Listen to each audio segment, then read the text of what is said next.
Good evening. I'm John Kotarski, and this is Hometown Movies, a program about movies and making them. Local Flint movie makers have received a lot of attention lately, beginning with Michael Moore and his movie Roger and Me, which is the rage of film festivals across the country. Wendell Harris and his movie Chameleon Street, which was filmed almost entirely in Flint, is also receiving similar attention. Both of these gentlemen will have their work shown nationally, and it should give encouragement to local filmmakers that the possibility exists to make a film here in Flint and show it across the country. And really that's what we're about. We'd like to give a forum to local filmmakers to show their work and possibly talk about the craft of movie making.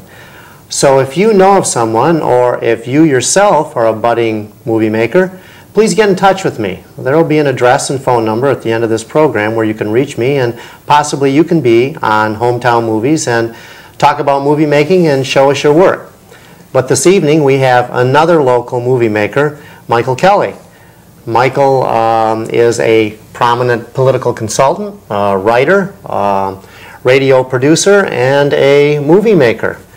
This evening we'd like to talk with Michael about making movies and about your movie, Michael. Before we do that, though, I'd like to hear your opinion of all of the activities surrounding Michael Moore and his movie Roger and Me. What's your impression? Well, I'm delighted for Michael. I mean, I've known Michael for many years, and we disagree on a lot of things, but I think Michael has a very sharp eye and a good mind.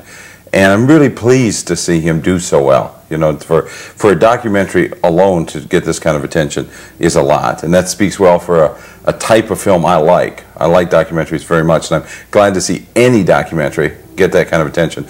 But for it to be a local boy, you know, old Michael to do well, that's a pleasure. And I'm rooting for the Academy Award. I want him to get it, and he'll be in the documentary category if he's nominated, and I don't want to, you know, put up this big thing that if he doesn't get, then, you know, it will look like a failure. But I think with the amount of attention he's getting, there's a reasonable chance, and you know, I'm pulling for him. I'm delighted to see it. Just yes, delighted. I am too. I am too. Maybe we can have him here on Hometown Movies, and he can and talk about it and tell us. But he's, you know, he's yes. big time now. Right. Well, he's still a local boy. Yeah, and you know what would be funny?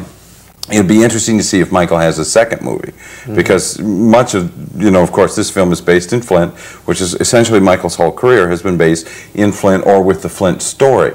So to me, I'm interested in seeing when this is all settled and done, and he's got the money in the bank, and he starts to look on what he'll do next, to see if he can make another movie on a different topic.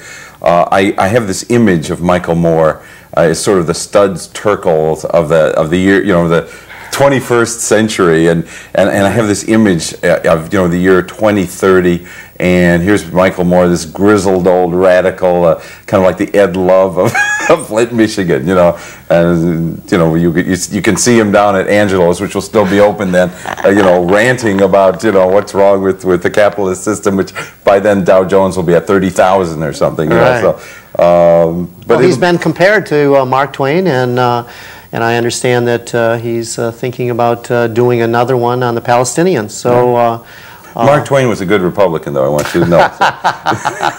Yes.